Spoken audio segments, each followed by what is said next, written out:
আল্লাহ পাক রব্বুল আলামিন বলেন ওয়ামান আহসানু কাওলাম মিম্মান দাআ ইলাল্লাহ ওয়া আমিলা সালিহান ওয়া ক্বালা ইন্নানি মিনাল মুসলিমিন। মহান আল্লাহ পাক রব্বুল আলামিন বলেন আমার নবীর ধর্ম অন্যান্য সমস্ত নবীর ধর্ম থেকে উত্তম কেন জাননি? আমি আল্লাহ পাক রব্বুল আলামিন তিনটা গুণ দিলাম। এক নাম্বার হলো ওয়ামান আহসানু কাওলাম মিম্মান দাআ ইলাল্লাহ। এক নাম্বার হলো আল্লাহর নবী সাল্লাল্লাহু আলাইহি ওয়াসাল্লাম তিনি দ্বীনের কাজ করতেন, সুবহানাল্লাহ। দুই নাম্বার হলো ওয়া আমিলা সালিহা, তিনি নেক আমল করতেন। নেক আমলের মধ্যে সবচাইতে উত্তম আমল হলো নামাজ।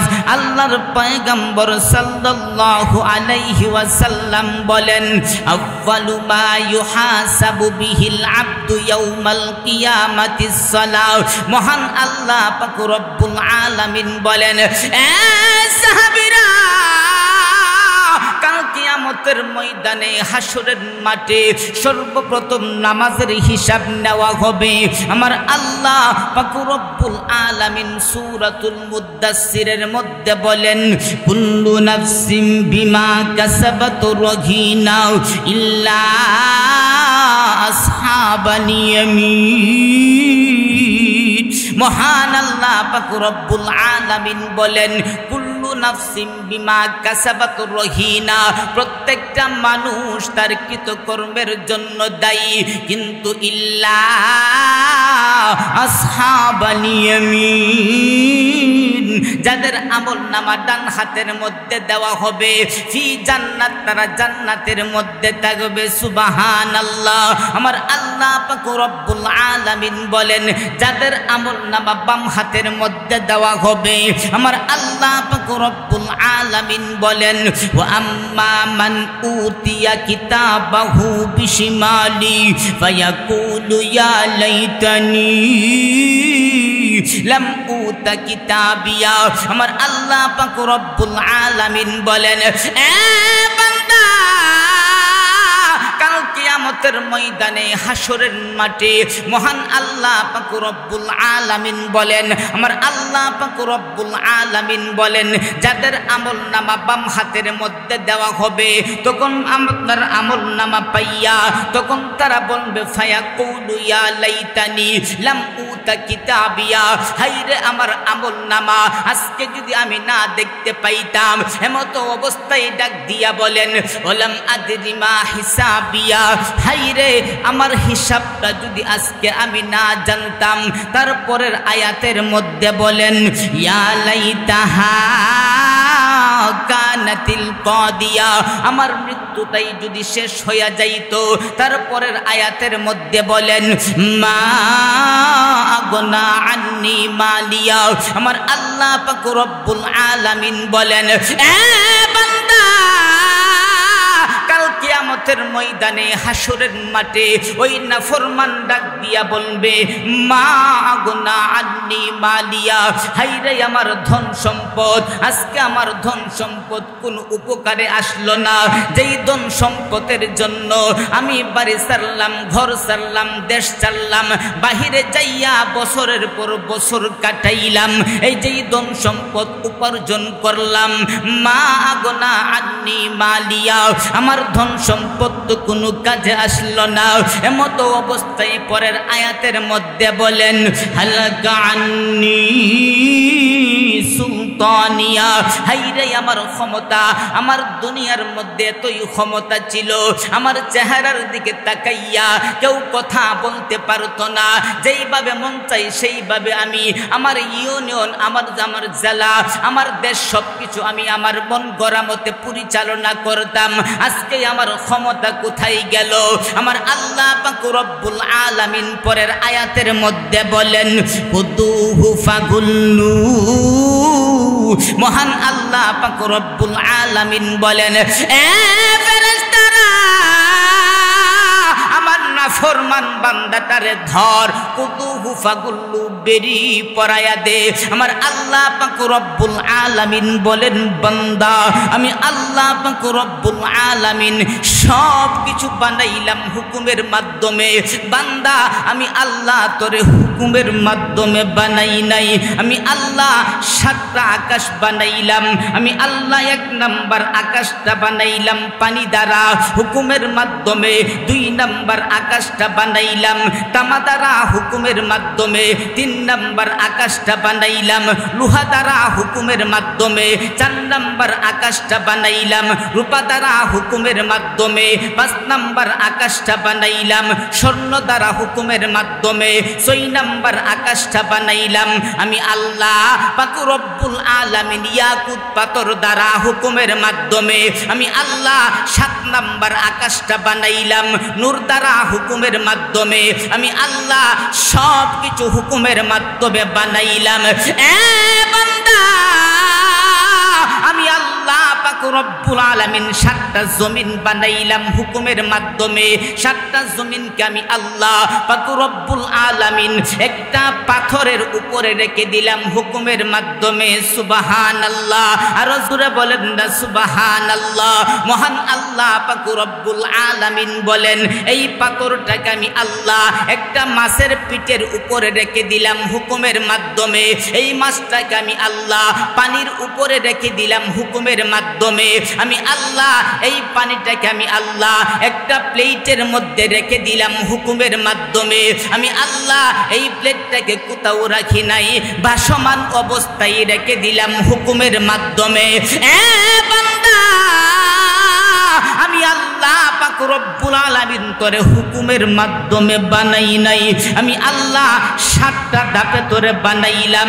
1 নম্বরে তোরে বানাইলাম মাটি দ্বারা, 2 নম্বর তোরে বানাইলাম বীর্য, 3 নম্বর তোরে বানাইলাম আমি আল্লাহ রক্ত, 4 নম্বর তোরে বানাইলাম গোশতের টুকরা।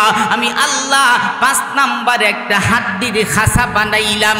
এই হাড্ডির খাসাটাকে আমি আল্লাহ 6 নম্বরে আমি আল্লাহ পাক রব্বুল আলামিন গোশত দিয়া আবরণ করে দিলাম।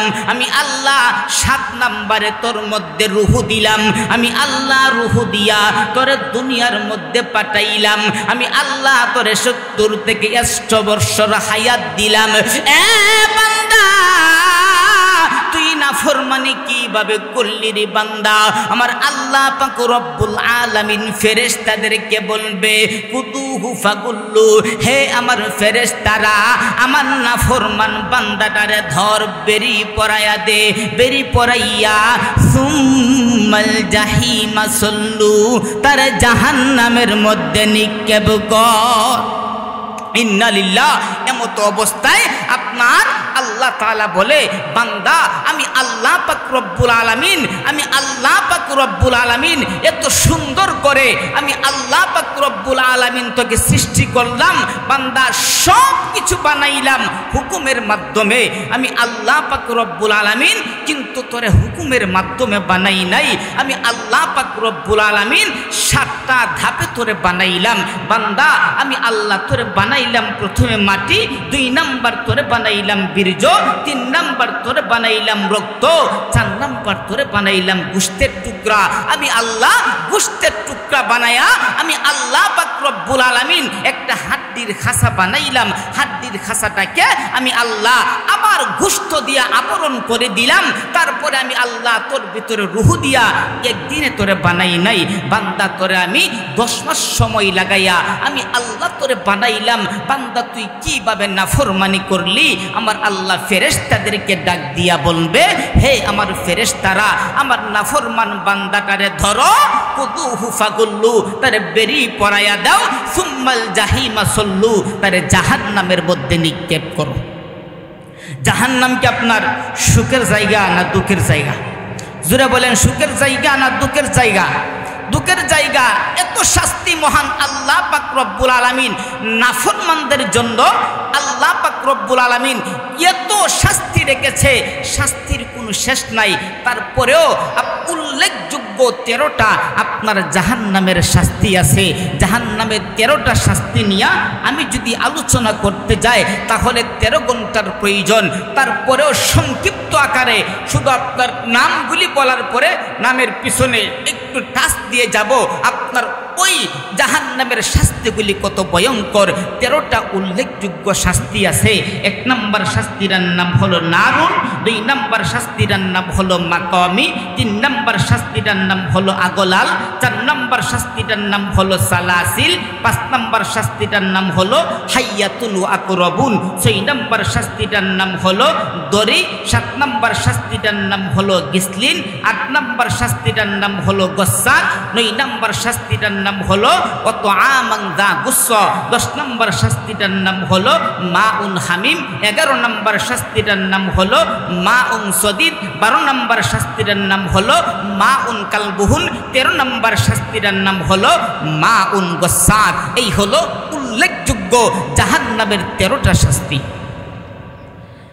আল্লাহর পয়গম্বর সাল্লাল্লাহু আলাইহি ওয়াসাল্লাম বলেন, এ সাহাবীরা, মহান আল্লাহ পাক রব্বুল আলামিন জাহান্নামীদের জন্য, মহান আল্লাহ পাক রব্বুল আলামিন অসংখ্য অগণিত শাস্তি রেখে দিয়েছেন জাহান্নামের মধ্যে।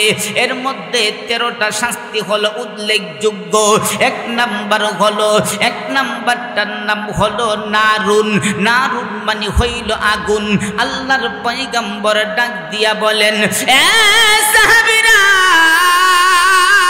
তোমরা কি মনে করেছো এই আগুন দুনিয়ার আগুনের মতো? না না, জাহান্নামের আগুন আর দুনিয়ার আগুন কখনো এক হতে পারে না। যখন দুনিয়ার আগুন মানুষের শরীরের মধ্যে লাগে, সর্বপ্রথম চামড়া, তারপরে গোশত, তারপরে হাড্ডি, তারপরে কলিজা, এই রকম ভাবে পুড়ে। কিন্তু জাহান্নামের আগুন যখন মানুষের শরীরের মধ্যে লাগবে রে বাজান, একেবারে কলিজা পর্যন্ত সারখার হয়ে যাবে। 1 নম্বর শাস্তি। 2 নম্বর শাস্তিটার নাম হলো মাকামি। মহান আল্লাহ পাক রব্বুল আলামিন সূরাতুল হজ 17তম পারা 13তম পৃষ্ঠায় মহান আল্লাহ পাক রব্বুল আলামিন বলেন, ওয়ালাহুম মাকামিউ মিন হাদিদ কুল্লামা আরাদু আইয়াখরুজু মিনহা মিন গাম্মিন ওয়াঈদু ফিহা ওয়াযুকু আযাবাল হারিক। মহান আল্লাহ পাক রব্বুল আলামিন ফেরেশতাদেরকে ডাক দিয়া বলবে, এ ফেরেশতারা, আমার নাফরমান বান্দা আমার নাফরমানি করছে, 2 নম্বর শাস্তির ব্যবস্থা করো। 2 নম্বর শাস্তিটার নাম হলো মাকামি। মাকামি মানে হইল গদা, মাকামি মানে হইল হাতুড়ি, মাকামি মানে হইল লাঠি। আল্লাহর পয়গম্বর বুঝাইতে চান, হে আমার সাহাবীরা, তোমরা কি মনে করেছো এই লাঠিটা দুনিয়ার লাঠির মতো? না না, এই লাঠিটা যদি দুনিয়ার কোনো পাহাড়ের মধ্যে রেখে দেওয়া হয়, ওই পাহাড়টা তোলার মতন উড়তে থাকবে। এই হলো 2 নম্বর শাস্তি। ওই লাঠি দ্বারা জাহান্নামীদেরকে আঘাত করা হবে। 3 নম্বর শাস্তিটার নাম হলো আগলাল। আগলাল মানে হইল বেরি। আমার আল্লাহ 24তম পারা 14তম পৃষ্ঠায় সূরাতুল মুমিনের মধ্যে বলেন, ইদিল আগলালু ফি আ'নাকিহিম ওয়াসসালাসিলু ইসহাবুন। মহান আল্লাহ পাক রব্বুল আলামিন ফেরেশতাদেরকে ডাক দিয়া বলবে, এ ফেরেশতারা, আমার নাফরমান বান্দা আমার নাফরমানি করছে, 3 নম্বর শাস্তির ব্যবস্থা করো। 3 নম্বর শাস্তিটার নাম হলো আগলাল। আগলাল মানে হইল বেরি। আল্লাহর নবী বুঝাইতে চান, হে আমার সাহাবীরা, তোমরা কি মনে করেছো এই বেরিটা দুনিয়ার বেরির মতো? দুনিয়ার আসামীদের বেরি পরানো হয় হাতের মধ্যে, কিন্তু জাহান্নামীদের হাতের মধ্যে বেরি পরানো হবে না। ওই বেরিটা পরানো পরানো হবে, গলা এবং গাড়ের মধ্যে এত টাইট করে পরানো হবে, পরানোর সাথে সাথে রক্তপুষ পানি বের হতে থাকবে। 4 নম্বর শাস্তিটার নাম হলো সালাসিল। মহান আল্লাহ 29তম পারা সূরাতুল হাক্ক 7 নম্বর পৃষ্ঠায় মহান আল্লাহ পাক রব্বুল আলামিন বলেন, সুম্মা ফি সিলসিলাতিন দারউহা 70 দিরাআন ফাসলুকু। মহান আল্লাহ পাক রব্বুল আলামিন ফেরেশতাদেরকে ডাক দিয়া বলবে, এ ফেরেশতারা, আমার নাফরমান বান্দার জন্য 4 নম্বর শাস্তির ব্যবস্থা করো। 4 নম্বর শাস্তিটার নাম হলো সালাসিল। সালাসিল মানে হইল জিনজিল, সালাসিল মানে হইল শ্রীগল। আল্লাহর পয়গম্বর বুঝাইতে চান, হে আমার সাহাবীরা, তোমরা কি মনে করেছো এই জিনজিলটা দুনিয়ার জিনজিলের মতো, এই শ্রীগলটা দুনিয়ার শ্রীগলের মতো? না না, এই জিনজিলটা হবে 70 গজ বিশিষ্ট একটা জিনজিল। একটা জিনজিলের একটা করা বলে, কেউ কেউ বলেন করা, আবার কেউ কেউ বলেন আংরা, যেটা দিয়া জয়েন দেওয়া হয়। আল্লাহর নবী বুঝাইতে চান, ওই আংরার এক মাথা থেকে আরেক মাথা পর্যন্ত যাইতে গেলে 100 বছরের রাস্তা লাগবে। ওই রকম 70 গজ বিশিষ্ট জিনজিল দ্বারা জাহান্নামীদেরকে পেছাইয়া জাহান্নামের মধ্যে শাস্তি দেওয়া হবে। 4 নম্বর 5 নম্বর শাস্তিটার নাম হলো হাইয়াতুন ওয়া আকরাবুন সাববিচ্চু। আল্লাহর নবী বুঝাইতে চান, হে আমার সাহাবীরা, তোমরা কি মনে করেছো এই সাববিচ্চু দুনিয়ার সাববিচ্চুর মতো? না না, এক একটা সাপ হবে উটের মতো উঁচা, এক একটা বিচ্ছু হবে খচ্চরের মতো। সাহাবীরা, এই উল্লেখযোগ্য 5টা শাস্তি দেওয়ার পরে জাহান্নামীরা সহ্য করতে পারবে না। এবার ডাক দিয়া বলবে, মাওলা, আর সহ্য করতে পারি না গো মাওলা, আমাদেরকে একটু খাবারের ব্যবস্থা করে দাও না। আমার আল্লাহ পাক রব্বুল আলামিন 4টা খাবারের ব্যবস্থা করবে। আমার আল্লাহ পাক রব্বুল আলামিন বলেন, 1 নম্বর খাবার আমার আল্লাহ দরি নামক খাবারের ব্যবস্থা করা হবে। মহান আল্লাহ পাক রব্বুল আলামিন 30তম পারা 12তম পৃষ্ঠায় সূরাতুল গাশিয়ার মধ্যে বলেন, লাইসা লাহুম তুআমুন ইল্লা মিন দরি লা ইসমিনু ওয়া লা ইউগনি মিন জু। মহান আল্লাহ পাক রব্বুল আলামিন বলেন, এ ফেরেশতারা, আমার নাফরমান বান্দা আমার কাছে খাবার চায়, হে আমার ফেরেশতারা, তাদেরকে দরি নামক খাবারের ব্যবস্থা করে দাও। খাইতে দেরি হবে রে বাজান, তাদের জিহ্বা এবং মুখটা পুরতে দেরি হবে না। আমার আল্লাহকে ডাক দিয়া বলবে, মাওলা, আমাদেরকে তুমি কি খাবার দিলা? আমাদের ক্ষুধা নিবারণ হবে দূরের কথা, আমাদের মুখটা এবং জিহ্বাটা পুড়ে গেছে গো মাওলা, আরেকটা খাবারের ব্যবস্থা করে দাও না। আমার আল্লাহ পাক রব্বুল আলামিন ফেরেশতাদেরকে ডাক দিয়া বলবে, হে আমার ফেরেশতারা, আমার নাফরমান বান্দা আমার কাছে খাবার চায়, 2 নম্বর খাবারের ব্যবস্থা করো। 2 নম্বর খাবারটার নাম হলো গিসলিন।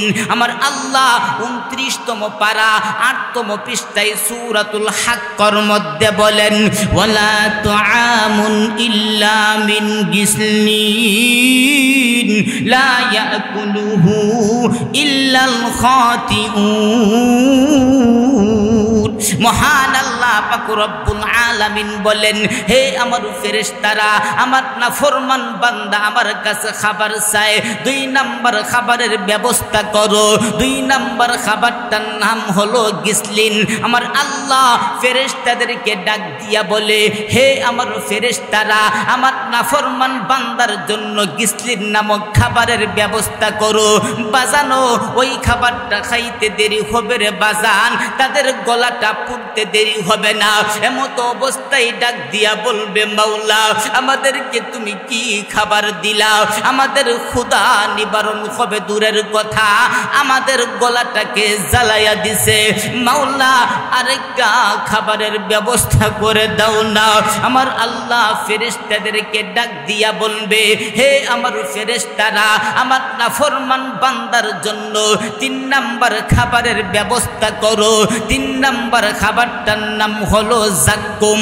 আমার আল্লাহ ফেরেশতাদেরকে ডাক দিয়া বলে এ ফেরেশতারা, আমার নাফরমান বান্দার জন্য জাক্কুম নামক খাবারের ব্যবস্থা করো।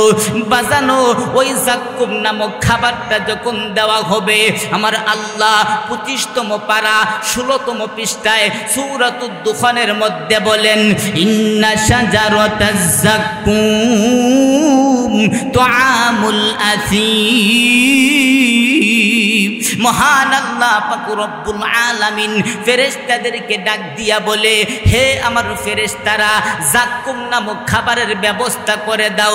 জাক্কুম নামক খাবারটা যখন তারা খাইবে, খাইতে দেরি হবে, ওই খাবারটা তাদের পেটের ভিতরে যাইয়া ওই পেটের ভিতরে ভাতের মারের মতন টকবক টকবক করতে থাকবে।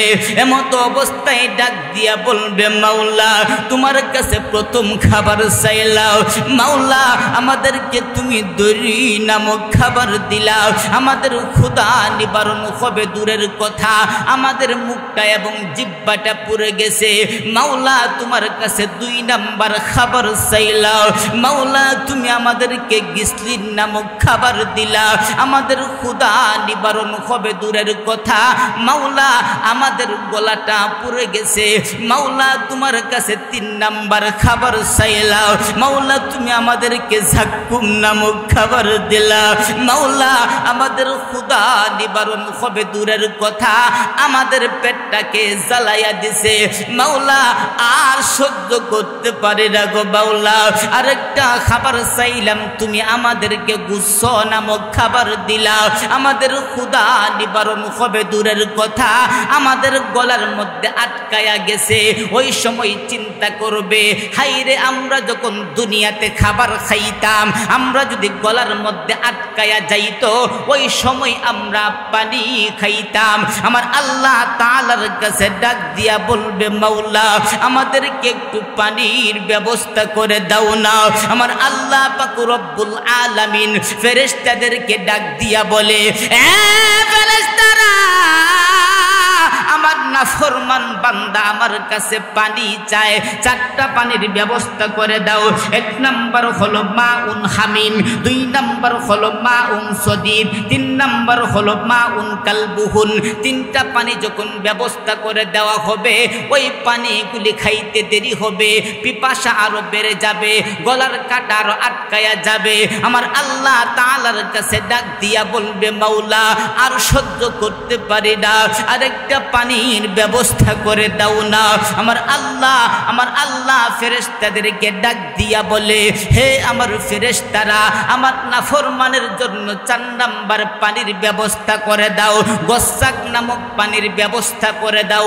30তম পারা 1ম নাম্বার পৃষ্ঠায় মহান আল্লাহ পাক রব্বুল আলামিন বলেন ইল্লা হামিমা ওয়া গসাক জাযাআউ ইফাক। ওই গসাক নামক পানিটার যখন ব্যবস্থা করে দেওয়া হবে ওই পানিটা খাইতে দেরি হবে, তাদের কলিজা নারী বুড়ি পায়খানার রাস্তা দিয়া বের হতে দেরি হবে না। ইন্না লিল্লাহ। এমত অবস্থায় তাহলে চিন্তা করে দেখেন 13টা শাস্তি কি আমাদের পক্ষে সহ্য করা সম্ভব? জোরা বলেন সহ্য করা সম্ভব? সহ্য করতে পারবেন? 13টা শাস্তি কি আমি নিজে বানাইছি? জোরে বলেন আমি নিজে বানাইছি? আমি নিজে বানাই নাই, রেকর্ড হচ্ছে, আপনারাও রেকর্ড করে নিয়ে যান। আয়াত নাম্বার, সূরা নাম্বার, পৃষ্ঠা নাম্বার সব কিছু বলে দিলাম, বাড়িতে গিয়ে আপনি নিজেই ওয়াজ করতে পারবেন, আমার ওয়াজ করা লাগবে না। এই জন্য বাজান একটা চিন্তা আমি আপনি যদি করতে পারি, বাজানো একটা চিন্তা করলে জীবনে আমাদের দ্বারা 1 ওয়াক্ত নামাজ কাজা হবে না। চিন্তাটা কি? আপনি যখন ফজরের সময় ঘুম থেকে উঠবেন একটা চিন্তা যদি করেন, হাই রে আমি যদি ফজরের নামাজটা আদায় না করি, আমি যদি জোহরের আগে মারা যাই, আল্লাহ যদি আমাকে ধরে, বান্দা কেন আজকে ফজরের নামাজটা আদায় করলি না, আমি আল্লাহর কাছে জবাব দে। আল্লাহর কাছে তো কোনো জবাব দিতে পারবো না। এই চিন্তাটা করলে আপনার দ্বারা কোনোদিন ফজরের নামাজ কাজা হবে না। বাজানো জোহরের সময় আসছে, ওই সময় যদি চিন্তা করেন, হাই রে আমি যদি জোহরের নামাজটা আদায় না করি আর আমি যদি আসরের আগে মারা যায়, আমার আল্লাহ যদি আমাকে ধরে, বান্দা কেন আজকে জোহরের নামাজটা আদায় করলি না, আল্লাহর কাছে কোনো জবাব দিতে পারবো না। এই চিন্তা করলে আপনার দ্বারা কোনো দিন জোহরের নামাজ কাজা হবে না। আসরের সময় আসছে, চিন্তা যদি করেন, হাই রে আমি যদি আসরের নামাজটা আদায় না করি, আমি যদি মাগরিবের আগে মারা যাই, আমার আল্লাহ যদি আমাকে ধরে, বান্দা কেন আজকে আসরের নামাজটা আদায় করলি না, আল্লাহর কাছে কি জবাব দিব? এই চিন্তা করলে আপনার দ্বারা কোনোদিন আসরের নামাজ কাজা হবে না। আপনি মাগরিবের সময় হয়ে গেছে, যদি চিন্তা করেন, হাই রে আমি যদি আজকে মাগরিবের নামাজটা আদায় না করি, খোদা না করুক এশারের আগে আমি যদি মারা যাই, আল্লাহ যদি আমাকে ধরে, বান্দা কেন আজকে মাগরিবের নামাজটা আদায় করলি না, আল্লাহর কাছে তো কোনো হিসাব দিতে পারবো না, এশারের সময় হয়ে গেছে। ওই সময় যদি চিন্তা করেন, হাই রে এশারের আজান হয়ে গেছে, আমি যদি এশারের নামাজ আদায় না করে আমি যদি ঘুমাইয়া যাই, ঘুমের ঘরে আমি যদি মারা যাই, ফজরের আগে আমি যদি মারা যাই, আমার আল্লাহ যদি আমাকে ধরে, বান্দা কেন এশারের নামাজটা আদায় করলি না, আল্লাহর কাছে আমি কি জবাব দিব? এই একটা চিন্তা আমি আপনি যদি করতে পারি, তাহলে কি আমার আপনার কোনোদিন এক ওয়াক্ত নামাজ কাজা হওয়ার কথা? জোরে বলেন কাজা হওয়ার কথা? কাজা হওয়ার কথা না। কারণ হলো মৃত্যুর কথা কেউ বলতে পারে না। মৃত্যু আপনার দাদার আগে নাতি চলে যায়, আবার বাবার আগে সন্তান চলে যায়। পাঁচটা জিনিসের ইলম একমাত্র মহান আল্লাহ পাক রব্বুল আলামিনের কাছে আছে। পাঁচটা জিনিসের খবর একমাত্র আল্লাহ ব্যতীত কেউ জানে না। সূরাতুল লুকমানের শেষ নম্বর আয়াত 21 নম্বর পারা 13তম পৃষ্ঠা সর্বশেষ আয়াত। আমার আল্লাহ বলেন, ইন্নাল্লাহা ইনদাহু ইলমুস সাআ, কিয়ামত কখন সংঘটিত হবে আল্লাহ ব্যতীত কেউ জানে না।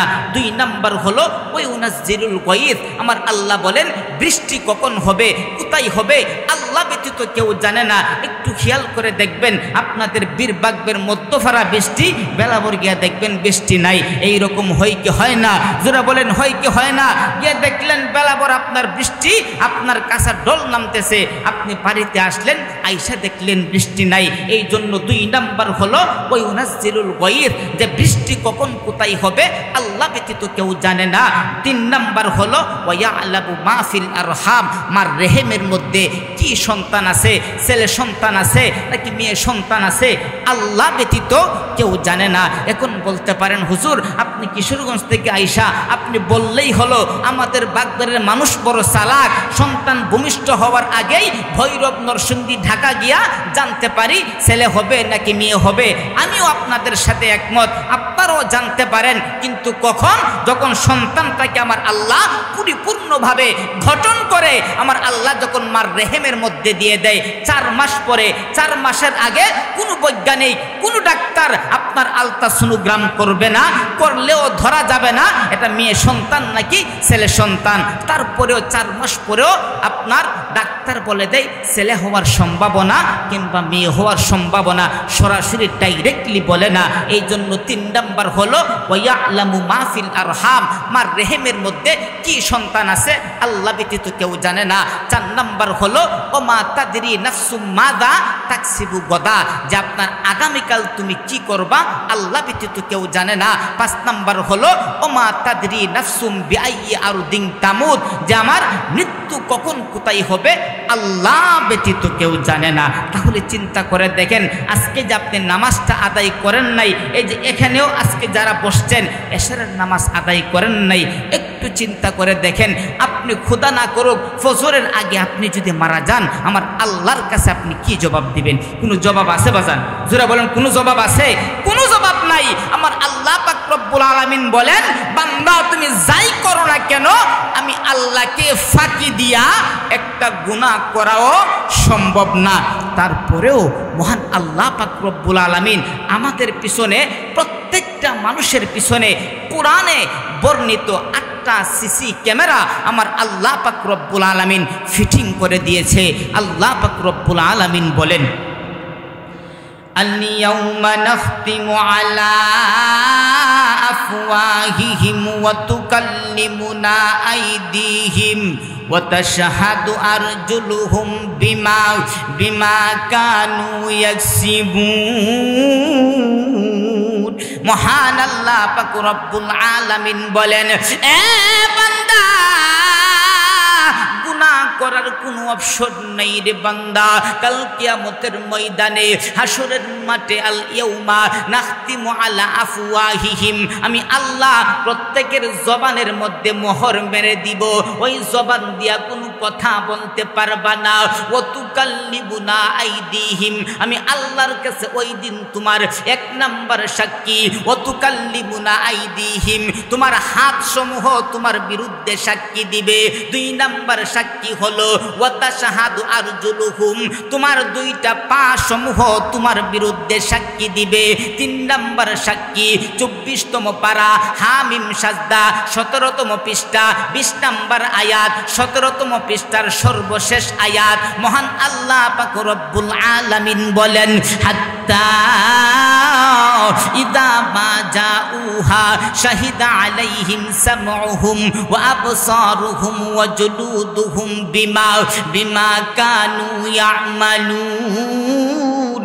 মহান আল্লাহ পাক রব্বুল আলামিন বলেন, এ বান্দা, গুনাহ করার কোনো অপশন নাই রে বান্দা।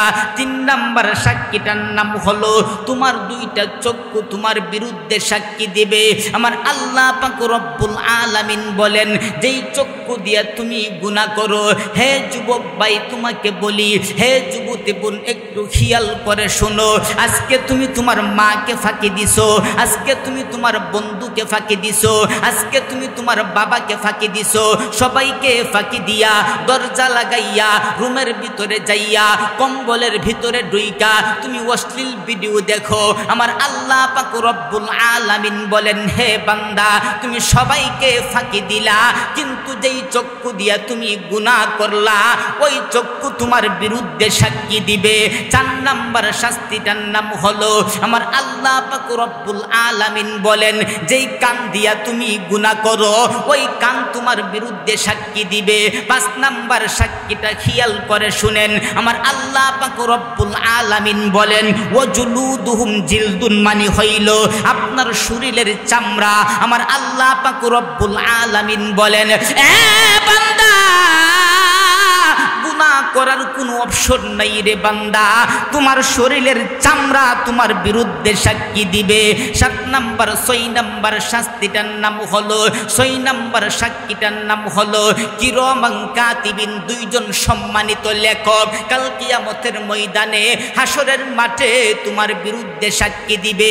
7 নাম্বার সাক্ষীটার নাম হলো জমিন। আমার আল্লাহ পাক রব্বুল আলামিন বলেন, ইদা জুলজিলাতিল আরদু জিলজালাহা ওয়া আখরাজাতিল আরদু আসকালাহা ওয়া ক্বালাল ইনসানু মা লাহা ইয়াওমা ইদিন তুহাদ্দিসু আখবারাহা বিআন্না রাব্বাকা আওহা লাহা।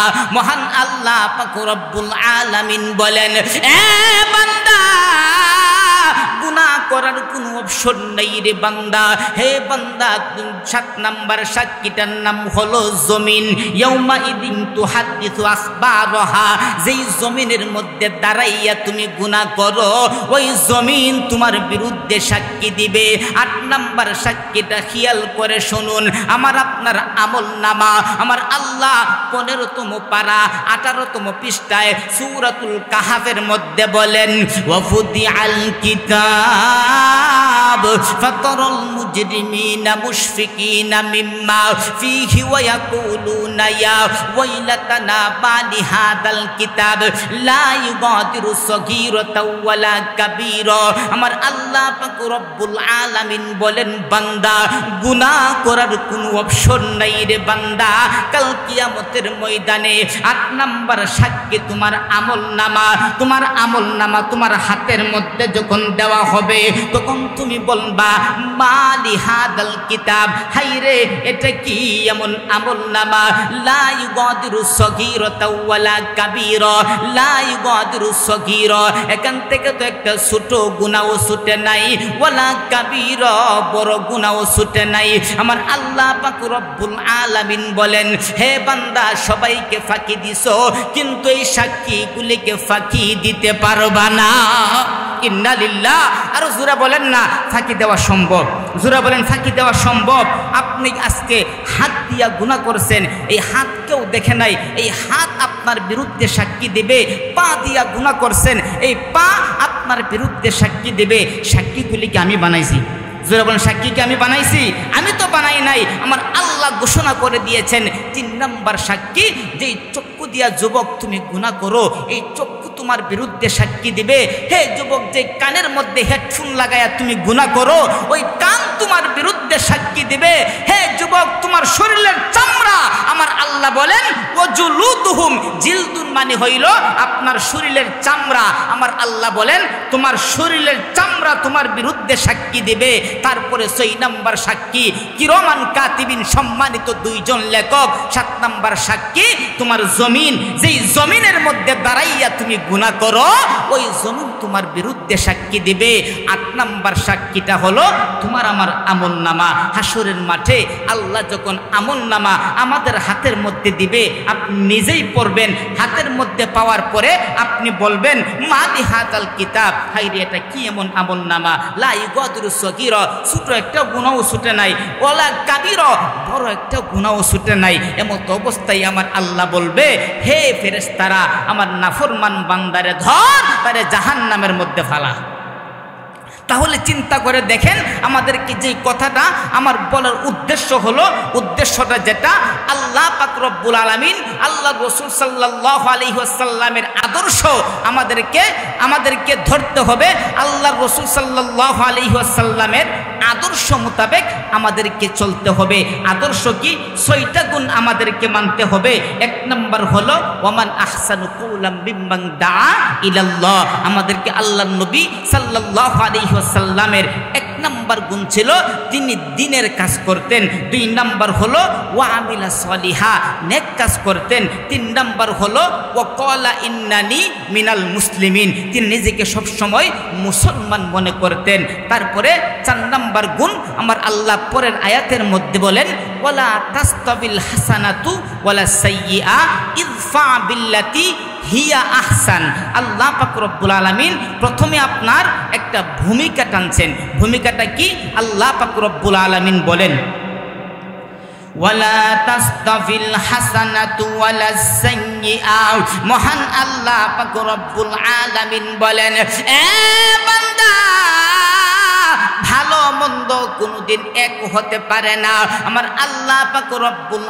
আলামিন বলেন অন্য এক সূরার মধ্যে কসম খাইয়া বলেন ওয়াশ-শামসি ওয়া দুহাহা ওয়াল কমারি ইযা তালাহা ওয়ান নাগারি ইযা জাল্লাহা ওয়াল লাইলি ইযা ইয়াগশাহা ওয়াস সামাই ওয়া মা বানাহা ওয়াল আরদি ওয়া মা তুহাহা ওয়া নাফসি ওয়া মা সাওয়াহা মহান আল্লাহ পাক রব্বুল আলামিন একটা একটা করে 7টা কসম খাইয়া আমার আল্লাহ পাক রব্বুল আলামিন বলেন ওয়া নাফসি ওয়া মা সাওয়াহা আমার আল্লাহ তার পরের আয়াতের মধ্যে বলেন ফাআলহামাহা ফুজুরাহা ওয়া তাকওয়াহা মহান আল্লাহ পাক রব্বুল আলামিন বলেন এ বান্দা আমি আল্লাহ পাক রব্বুল আলামিন তোমাকে একটা ব্রেন দিলাম, আমি আল্লাহ তোমাকে জ্ঞান দান করলাম।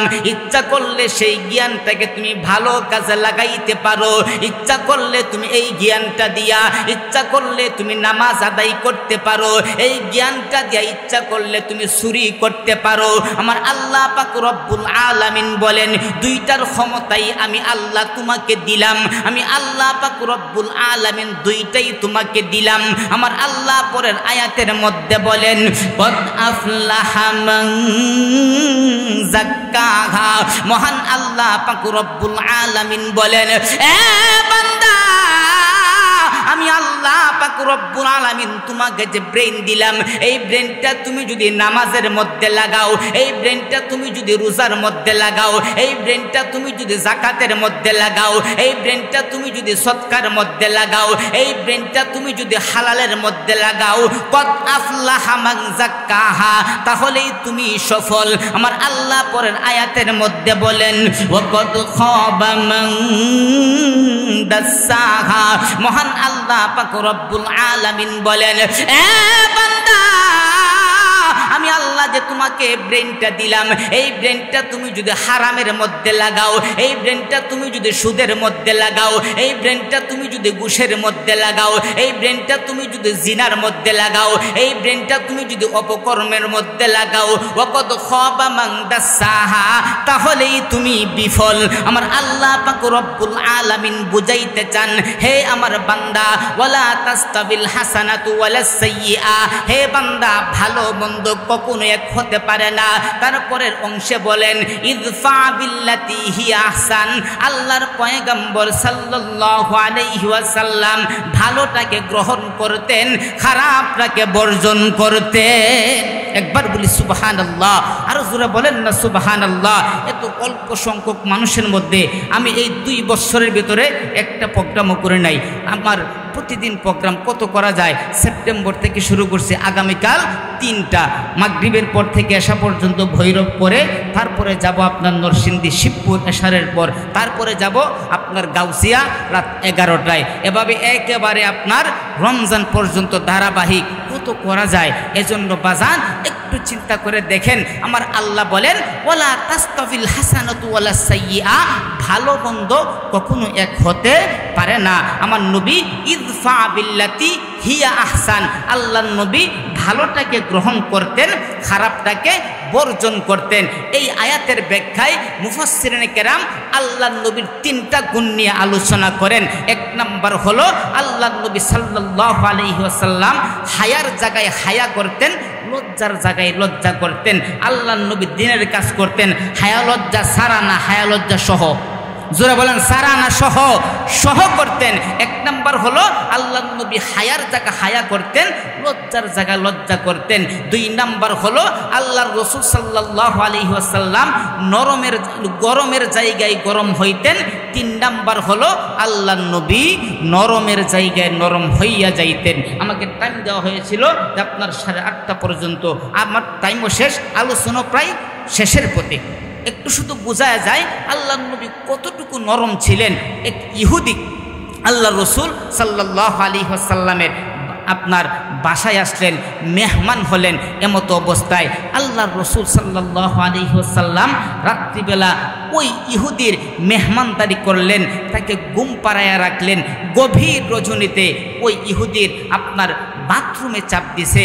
এমত অবস্থায় বাথরুমের তো তেমন ব্যবস্থাও নাই। ওই লোক চিন্তা করলেন হাইরে এখন বাথরুম কোথায় করব, কোথায় করা যায়, কোথাও আর খুঁজে পায় না। এমত অবস্থায় ওই লোকটা কি করলেন, ইহুদি যেই ঘরের মধ্যে আল্লাহর রাসূল তাকে বিশ্রাম করতে দিলেন, ওই ঘরের ভিতরেই পায়খানা করে দিলেন। পায়খানা করার পরে ওই লোকটা চিন্তা করলেন হাইরে আমি যেই কাজ করছি, সকালবেলা নবীর সাহাবী উমর যদি আয়েশা দেখে এই অবস্থা, তাহলে তো আমার কল্লা আমার মাথার মধ্যে আমার মাথা তো থাকবে না, আমাকে হত্যা করে ফেলবে, কি করা যায়। এমত অবস্থায় ওই ইহুদি রাতের আধারে আল্লাহর রাসূল সাল্লাল্লাহু আলাইহি ওয়াসাল্লামের ঘর থেকে বের হইয়া সে ছুটতে শুরু করলেন। অনেক দূর যাওয়ার পরে ওই লোকটা হঠাৎ করে আপনার মনে পড়লো তার হাতের মধ্যে যে তলোয়ারটা ছিল ওই তলোয়ারটা ছিল অনেক দামি। এবার চিন্তা করে এত দামি একটা তলোয়ার আমি রাইখা আসলাম, এখন আমি ওই তলোয়ারের মায়ায় আমি আবার যদি যাই আর উমরের হাতের মধ্যে যদি পড়ি তাহলে তো আমার গর্দান আলাদা হয়ে যাবে। কি করা যায়? এক কাক সামনে দেয়, দুই কাক পিছে দেয়। এমত অবস্থায় এবারে সে সামনের দিকে আগাইতে থাকলো। আল্লাহ রসুলের কাছে আইসা, আল্লাহ রসুলের হুজরার কাছে আইসা সে এভাবে উকি মারে। এমত অবস্থায় হঠাৎ করে আল্লাহ রসুল সাল্লাল্লাহু আলাইহি ওয়াসাল্লামের আপনার চোখের মধ্যে চুপ করে গেল। এমত অবস্থায় আল্লাহ রসুল ইহুদিকে ডাক দিলেন। ইহুদিকে ডাক দেওয়ার পরে এমত অবস্থায় ওই ইহুদিকে আল্লাহ রসুল বলতেছেন যে আপনি আপনার সঠিকভাবে আমি মেহমানদারি করতে পারি নাই, আপনি আমাকে ক্ষমা করে দেন। ওই ইহুদি চিন্তা করলেন যেই নবীর আদর্শ এত সুন্দর আমি পায়খানা করে নষ্ট করে দিলাম, ওই নবী বলতেছেন আমার কাছে ক্ষমা চায়। এই নবী আপনার এমত অবস্থায় ওই ইহুদি আল্লাহ রসুলকে বলতেছেন ইয়া রাসূলুল্লাহ আর দেরি করবেন না, এই মুহূর্তে আমাকে কালিমা পড়ায়া মুসলমান বানায় দেন। সুবহানাল্লাহ বলেন, আরো জোরে বলেন না সুবহানাল্লাহ। নবীর আদর্শ বলার উদ্দেশ্য হলো আল্লাহ রাসূল সাল্লাল্লাহু আলাইহি ওয়াসাল্লামের আদর্শ নিজের মধ্যে বাস্তবায়ন করা।